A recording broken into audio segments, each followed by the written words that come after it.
साथियों, आप सबको सादर नमस्कार। चंद्राकर सर क्लास में आप सबका बहुत बहुत स्वागत है।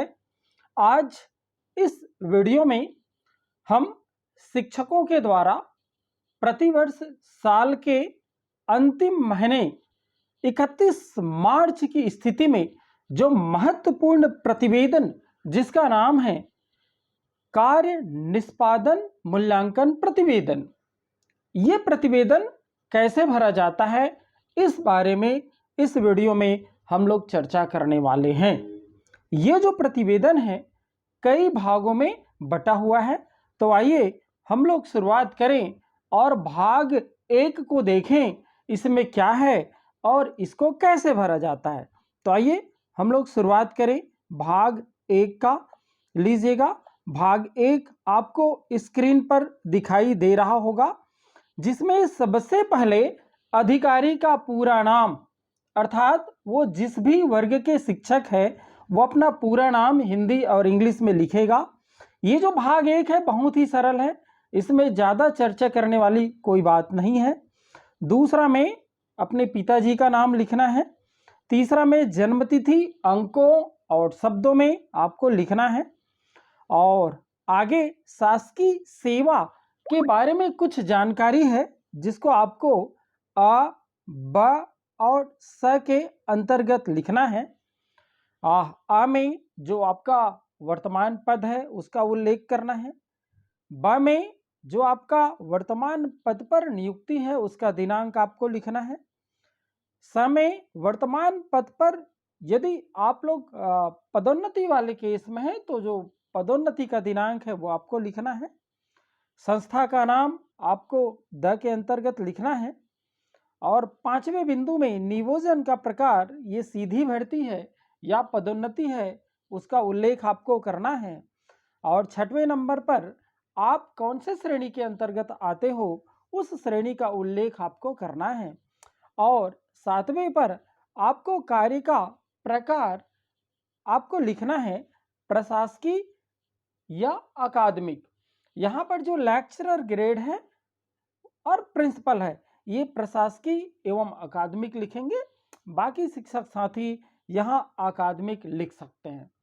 तो ये रहा आपका भाग 1। निश्चित रूप से बहुत ही इजी है भाग 1, आप बहुत अच्छे से भर पाएंगे। आइए महत्वपूर्ण है भाग 2, इस पर हम लोग चर्चा करें और जानने का प्रयास करें कि इसको अपन कैसे भरेंगे।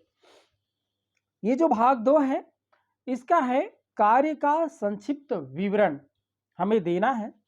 तो पहला है विद्यार्थियों का नामांकन। यहाँ पर 2 चीज है, एक है आदर्श लक्ष्य और दूसरा है निर्धारित लक्ष्य। आदर्श लक्ष्य आपको प्रिंट मिलेगा, निर्धारित लक्ष्य आपको अपने लक्ष्य को निर्धारित करना है। उसके बाद उस निर्धारित लक्ष्य में आपने कितना उपलब्धि हासिल किया उसको आखिर में आपको लिखना पड़ेगा। तो आइए जानने का प्रयास करें। सबसे पहले है विद्यार्थियों का नामांकन। साथियों, यहां पर लिखा हुआ है अनामांकित विद्यार्थियों की संख्या। आदर्श लक्ष्य है 0, अर्थात साथियों यहां पर एक भी बच्चे ऐसे नहीं मिलनी चाहिए जो अनामांकित हो, मतलब हमें सबको नामांकित करना है। नामांकित करने का मतलब ये होता है साथियों, जैसे मान लीजिए हम प्राइमरी के टीचर हैं और कक्षा पहली में हमें उन सभी बच्चों का नामांकन करवाना है जो सूची हमें आंगनवाड़ी या बालवाड़ी से मिलता है। सबको यदि हमने नामांकित कर दिया तो अनामांकित विद्यार्थियों की संख्या 0 हो जाएगी, वही हमारा निर्धारित लक्ष्य होगा। यदि हम मिडिल वर्ग के टीचर हैं, शिक्षक हैं, तो जो हमें प्राइमरी स्कूल से 5वीं में जो उत्तीर्ण बच्चों का जो सूची मिलता है वो हम यदि वहां पर उसको हम नामांकित कर दें, उसका भर्ती ले लें, तो फिर निर्धारित लक्ष्य निश्चित रूप से 0 हो जाएगा। इसी प्रकार से मान लीजिए हम हाई स्कूल हायर सेकेंडरी के व्याख्याता हैं, तो जो हमें आसपास हमारे जो निर्धारित संकुल है वहां से 8वीं कक्षा उत्तीर्ण बच्चों की सूची मिलेगा। वो सभी यदि भर्ती हम लोग कर लिए तो फिर यहाँ पर भी निर्धारित लक्ष्य 0 हो जाएगा। यहाँ पर समझने वाली बात है, निर्धारित लक्ष्य 0 कैसे हो रहा है, क्योंकि यहाँ पर लिखा है अनामांकित विद्यार्थियों की संख्या। तो अनामांकित विद्यार्थियों की संख्या क्या होनी चाहिए?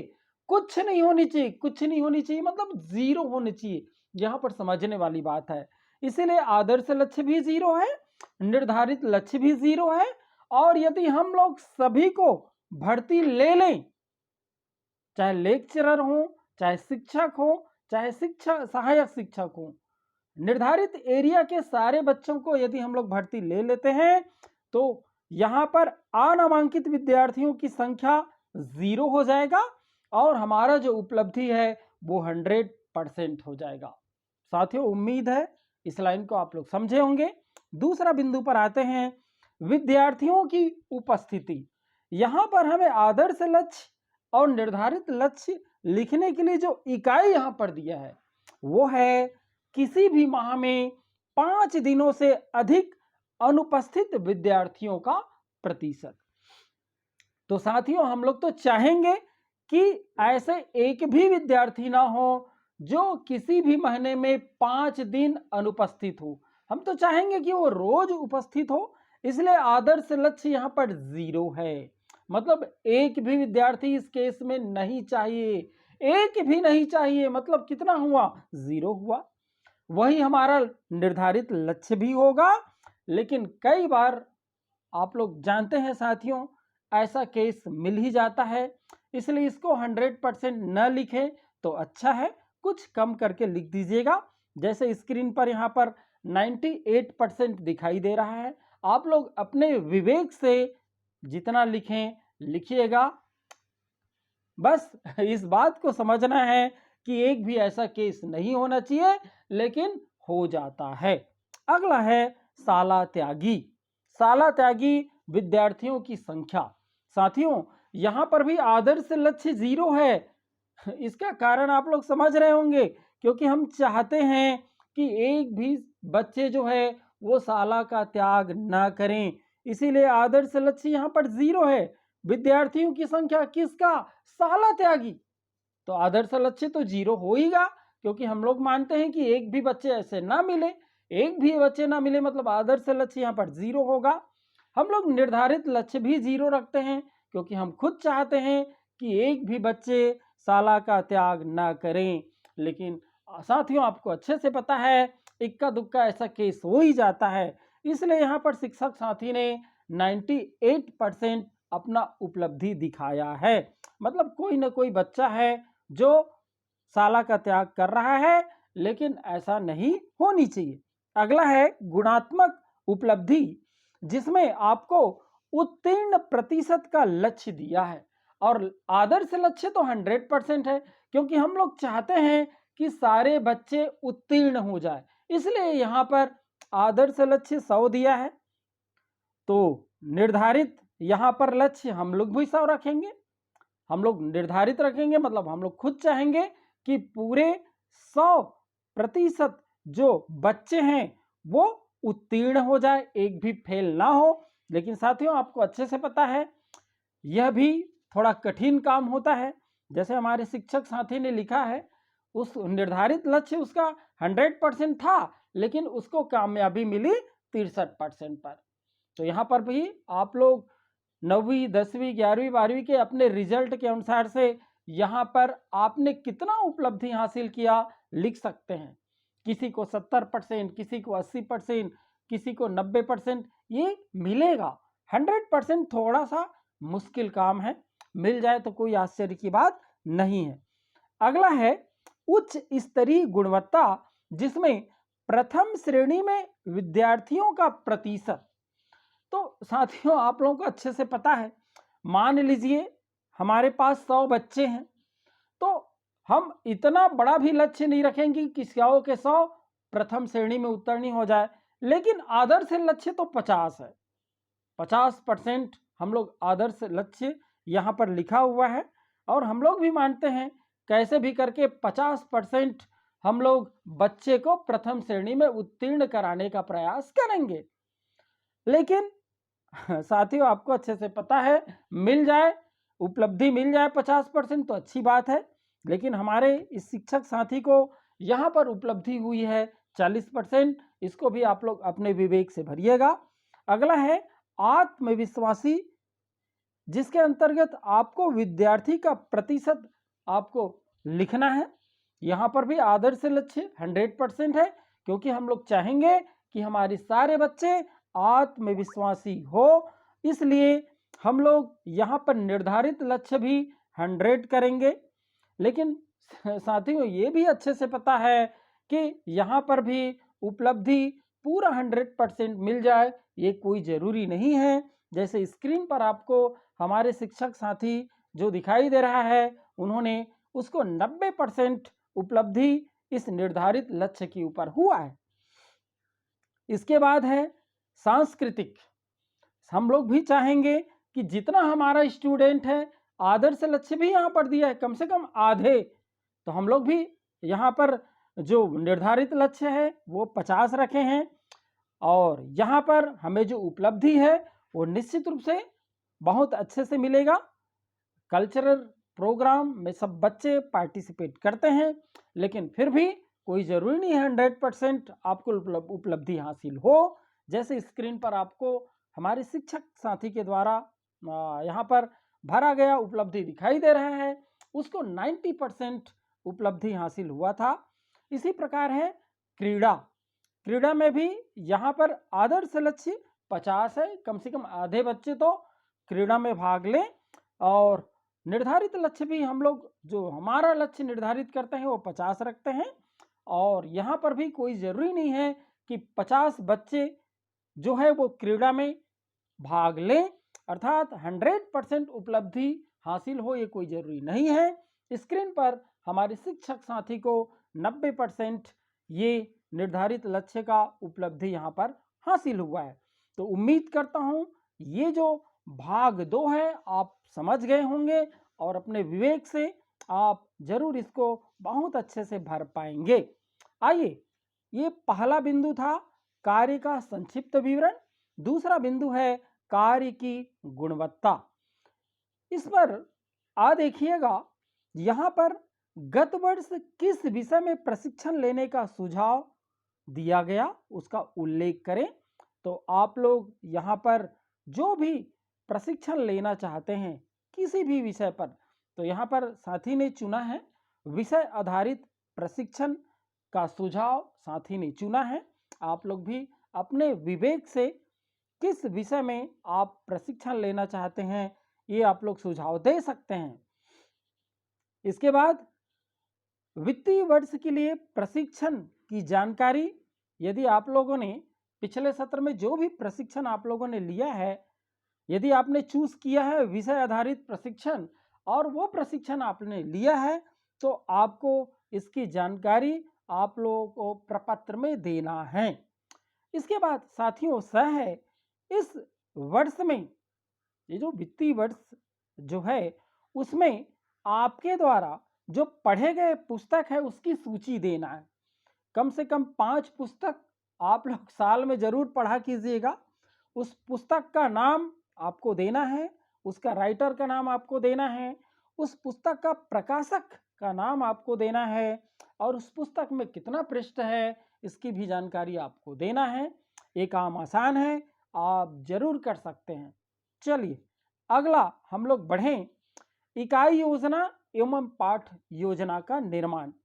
साथियों जैसे कोई टीचर है, कोई लेक्चरर है हाई स्कूल हायर सेकेंडरी का, वो मान लीजिए 3 विषय पढ़ाता है। 3 विषय पढ़ाता है तो लगभग एक विषय में 10 इकाई होता, 8 से 10 इकाई होता है। 3 विषय पढ़ाता है तो यहाँ पर इकाई पाठ योजना की संख्या 30 हो गई। और आप लोग अच्छे से जानते हैं एक इकाई में कई पाठ योजना बनाया जा सकता है, बनाया जा सकता है नहीं बल्कि बनाना ही पड़ता है। एक इकाई को कई पाठ योजना में हम लोग तोड़ के उसको फिर प्रस्तुत करते हैं क्लास में, तो ये उसी की संख्या देना है। जैसे यहाँ पर शिक्षक साथी ने लिखा है 30 इकाई के लिए उन्होंने लगभग 150 पाठ योजना निर्माण करके बच्चों को प्रेषित किया है। प्रेषित किया है मतलब अध्यापन करवाया है। अगला है आपको 2.3 के अंतर्गत शिक्षण अधिगम सामग्री का समुचित उपयोग करने हेतु तैयार अध्ययन सामग्री, अधिगम गतिविधियों का संदर्भीकरण आदि, इसके तहत आपको दर्शाना है कि आपने कितने शिक्षण अधिगम सामग्री का निर्माण किया है उस शैक्षणिक सत्र में। शिक्षक साथी ने दर्शाया है 10, आप उतना दर्शाना जितना आपने किया है। इसके बाद उसका नाम भी लिखना है, कम से कम 5 का तो नाम लिखना ही है। जैसे यहाँ पर शिक्षक साथी ने 5 सामग्री बनाया है, 10 वहाँ पर लिखा जरूर है, लेकिन यहाँ पर 5 को दर्शाना है। जैसे इन्होंने विद्युत मोटर बनाया है, किसके लिए? शिक्षण अधिगम सामग्री, मतलब बच्चों को अध्यापन में मदद करने के लिए जो मॉडल बनाया गया है विद्युत मोटर, वो किस अवधारणा को समझाने के लिए बनाया गया है। तो यहाँ पर लिखा है ऊर्जा का रूपांतरण, निश्चित रूप से विद्युत मोटर में ऊर्जा का रूपांतरण होता है, तो इसको समझाने के लिए विद्युत मोटर बनाया है। टोपी का निर्माण किया है ज्यामिति की अवधारणा को क्लियर करने के लिए, क्योंकि टोपी बनाएंगे तो वहां पर कई प्रकार के त्रिभुज बनते हैं, चतुर्भुज बनते हैं। इस अवधारणा को क्लियर करने के लिए इस शिक्षक साथी ने क्लास में टोपी का निर्माण किया है और इसके थ्रू बच्चों को बहुत सारी अवधारणाओं को वो समझाने का प्रयास किया है। इसी प्रकार से पाइथागोरस प्रमेय का मॉडल बनाया है। भोपू, भोपू मतलब ये होता है, क्या होता है भोपू मतलब? ये जो अपन बजाते हैं ना होली के दिन में, एक भोपू ऐसे ये बनाया है भोपू, और भोपू के द्वारा ध्वनि की अवधारणा को समझाने का प्रयास किया गया है कि उसकी जो तीक्ष्णता है वो कम ज़्यादा कैसे होता है, इसको उस भोपू के द्वारा बताया गया है। भोपू समझ गए होंगे आप लोग, होली के समय बच्चे अक्सर बजाते हैं। इसके बाद है संख्या रेखा पट्टिका, ये साथी ने बनाया है जोड़ना घटाना इस अवधारणा को समझाने के लिए। तो साथियों, आप जो भी चीज यहाँ पर बनाए होंगे, जितना बनाएंगे कम से कम 5 तो आपको बनाना ही है, और 5 का उल्लेख यहाँ पर आपको करना है। उल्लेख के साथ साथ आपने किस अवधारणा को समझाने के लिए ये सामग्री आप बनाए हैं उसका उल्लेख भी आपको करना है। आइए साथियों आगे बढ़ें। इसके बाद विद्यार्थियों का सतत एवं जो व्यापक मूल्यांकन हम लोग करते हैं वो 3 बार कम से कम करना है। एक करना है प्रथम सत्र परीक्षा के पूर्व, मतलब तिमाही परीक्षा के पहले। इसके बाद दूसरा करना है द्वितीय सत्र, मतलब छमाही परीक्षा के पहले। और आपको लास्ट में करना है, कब करना है? अंतिम सत्र, मतलब वार्षिक परीक्षा के पहले। साथ ही उसको समझिएगा, बहुत आसान है, आप लोगों को अच्छे से पता है। ये शिक्षक साथी देखो ये हायर सेकेंडरी हाई स्कूल का शिक्षक साथी है, लेक्चरर है, 9वीं 10वीं 11वीं गणित पढ़ाया है ये। तो यहाँ पर आप लोग तिमाही परीक्षा के पहले, है ना, सतत एवं व्यापक मूल्यांकन के लिए जो भी आप टेस्ट लेंगे, तो ये शिक्षक साथी जो है देखो वो क्या किया है, वीकली लिया है। देख लीजिएगा, ये 5 अगस्त, फिर 12 अगस्त, फिर 19 अगस्त, फिर 26 अगस्त, उसके बाद सितंबर में एग्जाम है, तिमाही एग्जाम। तो तिमाही परीक्षा से पहले आप लोग कम से कम 4 बार एग्जाम लिए होंगे, नहीं लिए होंगे तब भी ये बना लीजिएगा, वैसे लेना चाहिए। उम्मीद है आप लिए भी होंगे, नहीं भी लिए होंगे तो जरूर आने वाले साल में आप लीजिएगा। ये देखिएगा, ये इसका उल्लेख आपको करना है। ऐसे ही देखिए अर्धवार्षिक परीक्षा कब होता है? दिसंबर में। तो ये देखिए अक्टूबर और नवंबर में ये शिक्षक साथी ने 4 महीने नहीं, 4 हफ्ते इन्होंने टेस्ट लिया है सतत एवं व्यापक मूल्यांकन के तहत। इसी प्रकार से ये देखिए वार्षिक परीक्षा कब होता है? प्रायः मार्च अप्रैल में, मार्च में होता है। तो ये देखिए जनवरी और फरवरी में ये 4 बार सतत और व्यापक मूल्यांकन के लिए इन्होंने परीक्षा लिया है। तो इसका उल्लेख साथियों आपको जरूर करना है, आप लोग जरूर लेते होंगे, जरूर करेंगे, आपको ये समझ आ रहा होगा। साथियों अगला है निदानात्मक परीक्षण लेना। कई बच्चे ऐसे होते हैं जिसको कोई अवधारणा समझ नहीं आता, बाकी बच्चों को आ रहा है, लेकिन कुछ बच्चे ऐसे हैं जिसको समझ ही नहीं आता। उसके लिए हमको निदानात्मक परीक्षण लेना है। जैसे इस साथी को गणित विषय में ये देखिए 4 मार्च को 5 बच्चों को के लिए इन्होंने निदानात्मक परीक्षण लिया था। 5 मार्च को भी लिया था 4 बच्चों के लिए और 28 फरवरी को लिया था 8 बच्चों के लिए। ये उल्लेख आपको करना है, कुछ न कुछ उल्लेख जरूर करिएगा आप लोग। वैसे आप लोग सब समझदार हैं, ये सब भर सकते हैं। अगला है उपचारात्मक शिक्षण देना। कई बार कोई अवधारणा समझ नहीं आती है, कई बच्चों को कोई अवधारणा समझ नहीं आती है, तो उसको हमें समझाना है। जैसे इस शिक्षक साथी ने 10वीं क्लास में देखा कि संख्याओं की जो समझ है वो 10 बच्चों को समझ नहीं आ रहा था, तो उसके लिए उपचारात्मक शिक्षण अलग से आप लोगों को देना है, उसका उल्लेख यहाँ पर किया गया है। ऐसे ही त्रिकोणमिति के लिए 10 बच्चों को ये शिक्षण दिया गया है।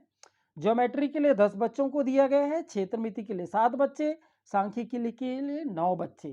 तो ये आराम के साथ भर सकते हैं आप लोग, विवेकशील हैं आप लोग, ये सब निश्चित रूप से भर सकते हैं। ऐसे ही देखिए 9th के लिए ये जो आप लोगों को दिखाई दे रहा है ये मैथमेटिक्स का है और कुछ बच्चे आपको दिखाई दे रहे हैं, उन बच्चों के लिए ये जो उपचारात्मक शिक्षण है इसकी व्यवस्था संबंधित शिक्षक के द्वारा किया गया है। आप लोग भी ये सब करते होंगे, तो ये सब आप लोग भरिएगा जरूर, मजा आएगा, आप लोगों को एंजॉय करेंगे। इसके बाद पालकों से लिया गया सहयोग। पालकों को अपने पाल्य के गृह कार्यों सतत अध्ययन में प्रेरित एवं सहयोग हेतु सहयोग लिया गया। शालेय क्रियाकलाप में सहभागिता, ये सब आपको करना है कि आप लोगों ने पालकों से किस प्रकार से आप लोगों ने सहयोग लिया है, उसका उल्लेख इस आखिरी के टेबल में साथियों आपको करना है। निश्चित रूप से आपको इसको भी बहुत अच्छे से भर पाएंगे। इसके बाद है विद्यार्थियों की उपस्थिति बढ़ाने के लिए पालकों एवं समुदाय से हमने कब कब संपर्क स्थापित किया है और इसका रिजल्ट क्या है, इसका परिणाम क्या है, इसके फायदे क्या हुए हैं, उसको भी आपको लिखना है। जैसे ये हमारे शिक्षक साथी जो है वो 5 बच्चों से ये जो आपको डेट दिखाई दे रहा है, इस डेट में उन्होंने संपर्क साधा है और इसके संपर्क साधने से हुआ ये है कि अध्ययन में निरंतरता बढ़ी है, मतलब वो लगातार क्लास आया है, गैप नहीं मारा है उसके इस मेहनत से, और इससे पढ़ाई औसत से उत्कृष्ट की होने लगी, मतलब पढ़ाई में सुधार हुआ है, पढ़ाई में सुधार हुआ है इसके इस मेहनत से। ये आप लोग करते होंगे, जरूर करते होंगे, आप इसको भी बहुत अच्छे से भर पाएंगे। अगला है पाठ्य सहगामी सांस्कृतिक एवं शारीरिक प्रशिक्षण गतिविधि। इसको भी हमको भरना है कि हमारे स्कूल में कौन कौन से कल्चरल एक्टिविटी हुआ, उस गतिविधि का दिनांक आपको डालना है और उसमें आपकी सहभागिता क्या रही ये आपको लिखना है। निश्चित रूप से आप लोग पूर्ण सहभागी बने होंगे, ये भी आप बहुत अच्छे से भर लेंगे। साथ ही साथ शारीरिक प्रशिक्षण गतिविधि, मतलब ये जो खेल कूद है आपके शाला में कब कब आयोजित हुआ और आपने उसमें किस प्रकार से सहभागिता निभाई, ये भी आपको लिखना है। जैसे साथी ने लिखा है देख लीजिएगा, इसके यहाँ वार्षिक खेल कूद हुआ, ये पूर्ण सहभागी रहे, छुट्टी लेके नहीं भागे भाई, पूर्ण सहभागी रहे।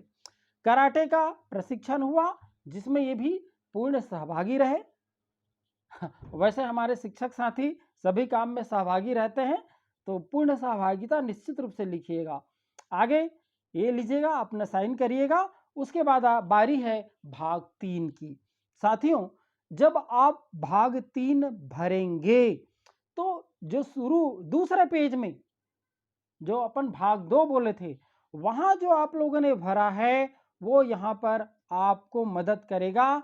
और इसको भरने के लिए ये जो नीचे का टेबल आप लोगों को दिखाई दे रहा है ना, ये जैसे अनामांकित विद्यार्थी, ये देख लीजिएगा, यदि अनामांकित बच्चों की संख्या आपने 0 भरा है, उधर 0 भरा है और वहां पर आदर्श लक्ष्य 0 लिखे हैं आप लोग। अच्छा मैं आपको दिखा दूं, ये देखिए, ये देखिए आपको स्क्रीन पर ये दूसरे पेज पर मिलेगा, ये देखिए ये विद्यार्थियों का नामांकन है। देखो अनामांकित विद्यार्थियों की संख्या, आदर्श लक्ष्य 0, निर्धारित लक्ष्य 0, तो उपलब्धि हो गया 100%।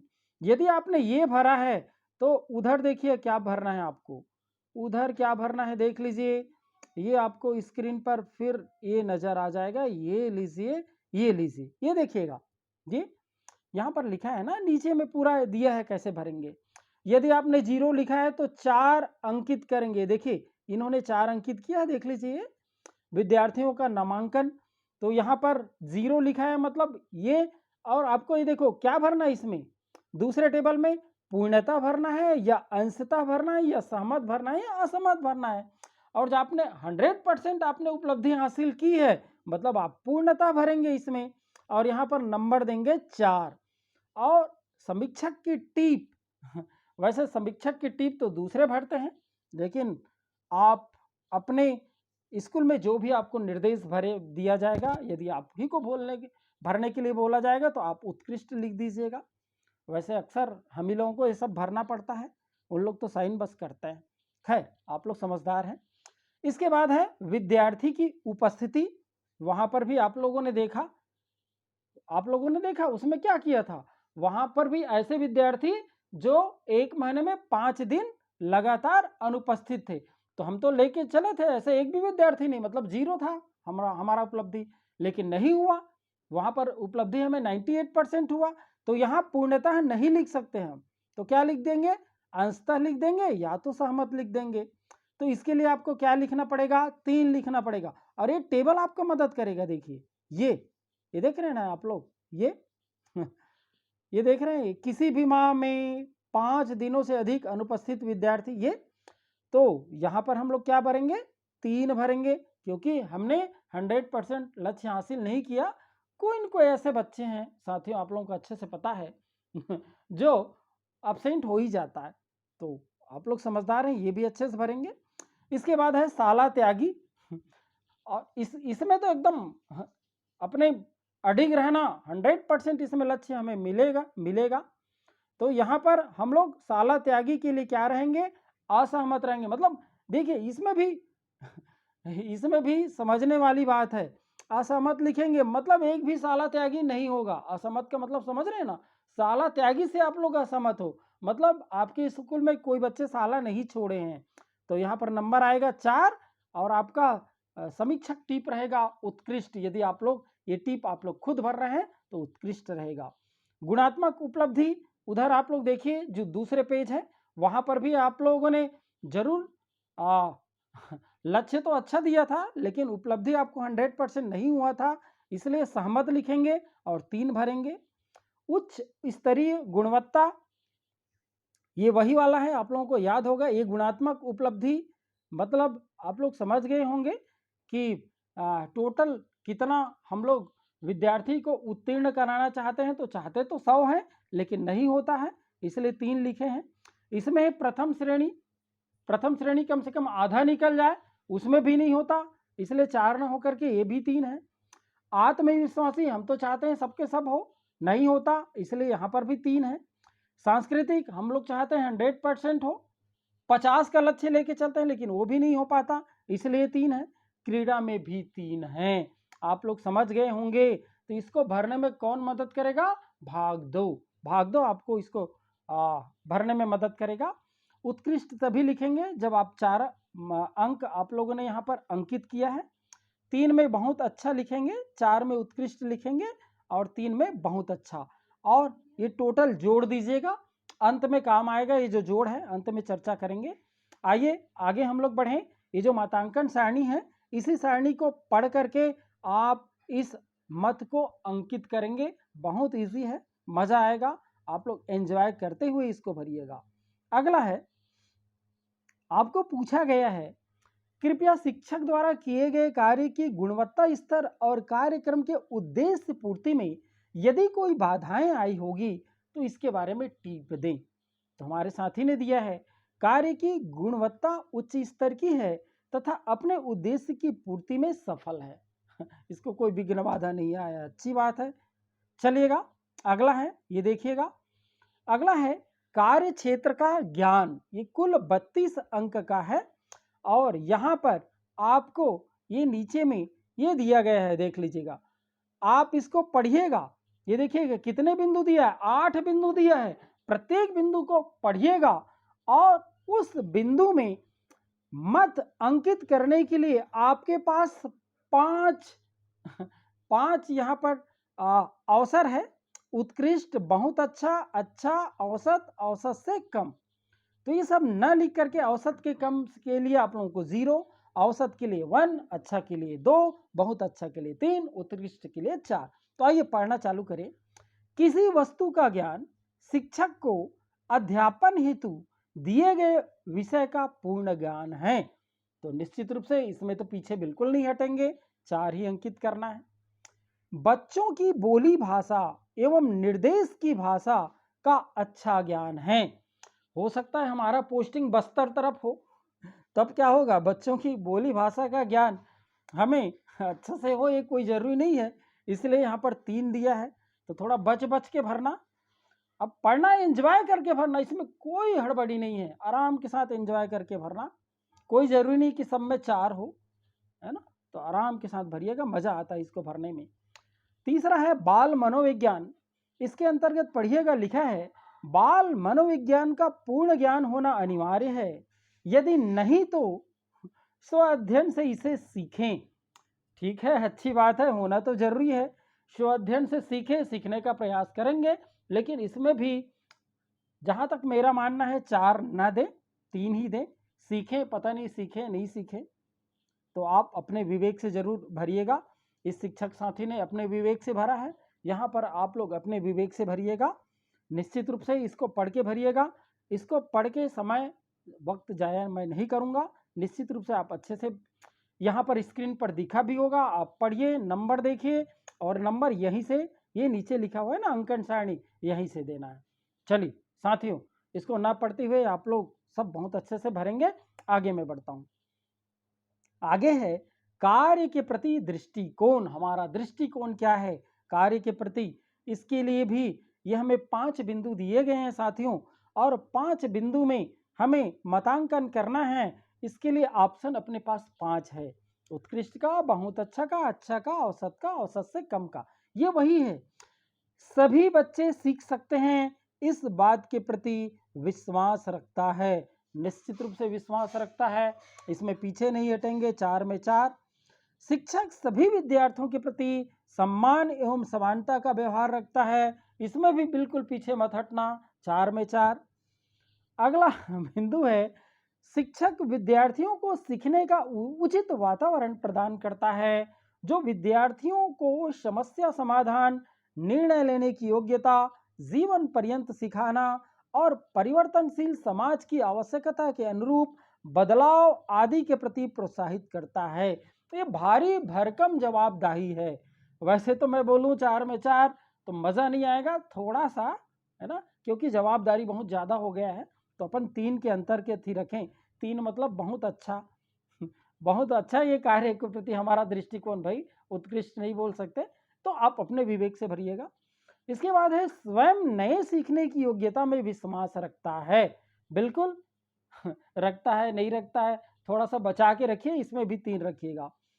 अगला है वैज्ञानिक मानसिकता रखता है एवं क्रियात्मक अनुसंधान, शैक्षिक शोध एवं नवाचार के प्रति उन्मुख है। निश्चित रूप से है तो, लेकिन इसमें भी 3 ही रखिएगा और इसको जोड़ दीजिएगा।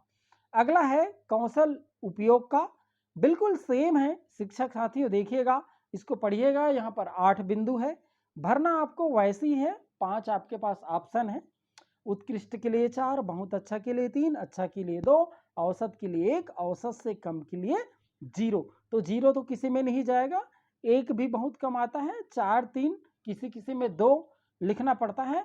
आप बहुत अच्छे से बुद्धिजीवी लोग हैं, इसमें भी मैं इसको पढ़ के और समय ज़्यादा ना लेते हुए उम्मीद करता हूँ आप पढ़ेंगे, आप एंजॉय करेंगे और इसको भरिएगा। यहाँ पर जो शिक्षक साथी भरा है वो एक बार आप जरूर देख लीजिएगा। अगला है टीम भावना, ये बहुत अच्छी बात है, हम सब में टीम भावना तो है। तो यहाँ पर 4 बिंदु है, जबकि ऑप्शन आपके पास वो 5 ही है। इसको भी बहुत अच्छे से भरिएगा। एक लाइन मैं पढ़ देता हूँ। शिक्षक अपने विद्यालय एवं कक्षाओं में विद्यार्थियों के सीखने को प्रोत्साहित करने के दृष्टिकोण से दूसरे साथी शिक्षक एवं सहकर्मियों में सामंजस्य करता है। साथियों, हम लोग करते हैं या नहीं करते हैं, खुद सोच लेंगे। यदि 100% ऐसे करते होंगे तो जरूर 4 भर दीजिएगा, वरना 3 भर के निकल जाइएगा। उम्मीद करता हूँ 4 भर सकते हैं, कोई प्रॉब्लम नहीं है। उम्मीद करता हूँ, बाकी मैं नहीं पढ़ रहा हूँ, आप सभी पढ़े हैं, हर साल भरते हैं इसको, और जरूर पढ़िएगा, जरूर पढ़िएगा शिक्षक साथियों। मैं तो कहता हूँ इसका नकल भी मत करिएगा, और मैं तो ये भी कहता हूँ कि मैं जो बोल रहा हूँ वैसा भरना भी कोई ज़रूरी नहीं है। आप जो समझते हैं आप वैसे ही भरिएगा, लेकिन समझिएगा जरूर। किसी का देख के जरूर मत भरिएगा, समझ के ही भरिएगा, या और इसको भी जोड़िएगा। अंत में समग्र मूल्यांकन, इसको साथियों लगभग 50 शब्दों में लिखना है। शिक्षक साथी ने लिखा है, शाला में विद्यार्थियों के न्यूनतम अधिगम स्तर प्राप्ति पर ध्यान देता है और विद्यार्थियों के सर्वांगीण विकास के लिए 100% योगदान एवं निष्ठापूर्वक दायित्वों का निर्वहन करता है। पता है ये कौन भर रहा है? ये जो अधिकारी है उसको भरने का है, लेकिन चूंकि हम ही लोगों को भरने के लिए बोल दिया गया है तो हम ही लोग भर देते हैं। आपको ऐसे लगेगा मैं पढ़ूंगा तो ये कौन है ना, ये स्वयं के लिए ऐसा नहीं है, क्योंकि देखो दायित्वों का निर्वहन करता है, खुद भरना होता है तो करता हूँ लिखते, तो ये वही वाली बात है ना। चलिए, लेकिन कई बार हम ही लोगों को भरने के लिए बोल दिया जाता है तो भरिएगा।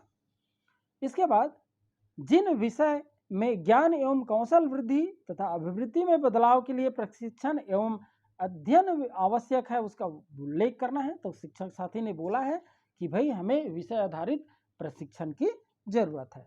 ठीक साथियों, इसके बाद अब आप देखिए, ये आपने कितना कितना लिख लिया।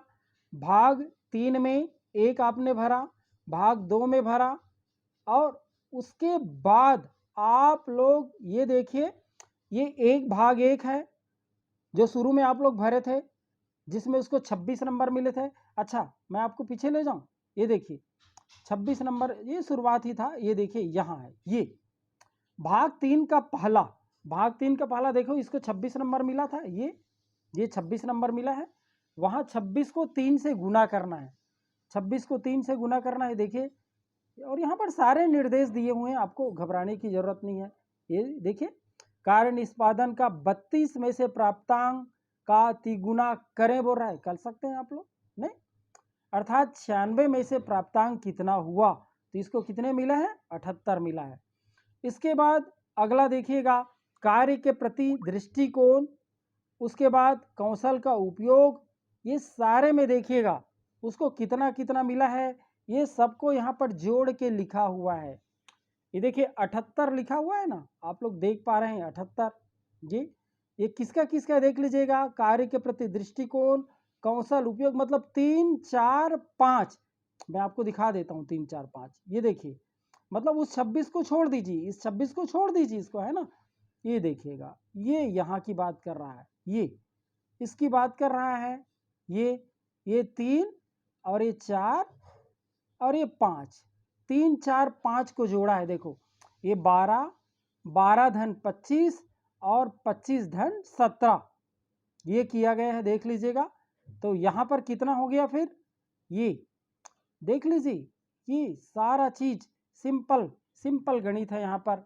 ये देखिए, तो कितना हो गया यहाँ पर, ये देखो, मतलब जो शुरू में 32 अंक में कितना हमें मिला, 20 में कितना मिला, 32 में कितना मिला, 16 में, मतलब इस 26 को छोड़ के बाकी चारों का आपको जोड़ना है, तो इसको फिर मिले 78। फिर क्या किया गया है, दोनों को जोड़ दिया गया है। देखो 1 धन 2, ये 1 और ये 2 दोनों को जोड़ दिया है, 78 धन 78 कितना हो गया, 156। और 156 को 100 से गुना करके 196 से भाग दे देंगे तो परसेंटेज मिल जाता है, परसेंटेज मिल जाता है। और यहाँ पर लगभग 80% यहाँ पर मिला है। मतांकन हेतु सूत्र यहाँ पर 80% मिला है, जो कि बहुत अच्छा है। अंतिम प्राप्तांक ये देख लीजिएगा 156 है। मतलब शुरू में जो ये जो 96 नंबर का था ना, जिसमें 26 नंबर 26 उसका था, और ए उसको 3 से गुना किया तो 78 हो गया। उसके बाद बाकी तीनों का एक साथ जोड़ना है, इसका अकेले 3 से गुना करना है, जितना उसको मिलेगा उसको, और बाकी सबका एक साथ जोड़ना है। देख लीजिएगा, तो दोनों को फिर जोड़ दीजिएगा, 1 और 2 को 100 से गुना करके 196 से भाग दीजिएगा, आराम के साथ बन जाएगा। तो यहाँ पर 80% इसका आया। अंतिम प्राप्तांक 156 हुआ, 78 78 156, यहाँ पर ये भर लेंगे निश्चित रूप से। और यहाँ पर कुछ आपको लिखना है निष्ठा के संबंध में, वैसे तो अधिकारी का है ये, आपको बोला जाए तो आप लोग लिख दीजिएगा जैसे साथी ने लिखा है। साले अनुशासन, अध्यापन शैली, संप्रेषण कला तथा पालकों से संपर्क में सक्रियता, मतलब अधिकारी बन के अपने बारे में लिखा जा रहा है। श्रेणी बहुत अच्छा है, 80% लगभग आया है, मतलब बहुत अच्छा है ना। यहाँ पर भी लिखा भी गया है, देख लो, 60 से 80 तक आपको बहुत अच्छा मिलेगा। तो आपने बहुत अच्छा किया है। यदि आपको कितना मिल गया, 79.5 मिला है ना उसको, इसलिए ये किस में आता है, 60 से 80 के अंतर्गत में आता है ना। तो फिर ये बहुत अच्छा हो गया। 80 से ज़्यादा मिल जाएगा आपको तो उत्कृष्ट हो जाएगा। तो निश्चित रूप से आप लोगों को तो बहुत अच्छा निश्चित रूप से मिलेगा। इसके बाद ये आप खाली छोड़िएगा, इसको आपको हस्ताक्षर नहीं करना है, आपका हस्ताक्षर शुरू में है। साथियों, इस प्रकार से ये जो है कार्य निष्पादन, ये जो प्रपत्र है, आप बहुत अच्छे से निश्चित रूप से भर पाएंगे। और ये जो वीडियो है आपको इस निष्पादन प्रपत्र को भरने में मदद जरूर करेगा। मैं ये नहीं बोलता हूँ कि मैंने जैसे जैसे बोला है वैसे ही भरो, आप पढ़िएगा जरूर, आप अपने विवेक का इस्तेमाल करिएगा। निश्चित रूप से हम पूरे टीचर विवेकशील हैं, और अपने विवेक का इस्तेमाल करिए, एंजॉय करते हुए इसको भरिएगा। उम्मीद करता हूँ ये वीडियो आपको निश्चित रूप से इसको समझने में, इस प्रपत्र को भरने में मदद करेगा। और यदि आपको वीडियो अच्छा लगे तो लाइक कर दीजिएगा, शेयर कर दीजिएगा, और इस चैनल को सब्सक्राइब कर दीजिएगा, ताकि आने वाले दिनों में और जो कोई प्रपत्र आता है उस पर भी हम लोग इस चैनल के थ्रू चर्चा कर सकें। आप सबका बहुत बहुत धन्यवाद।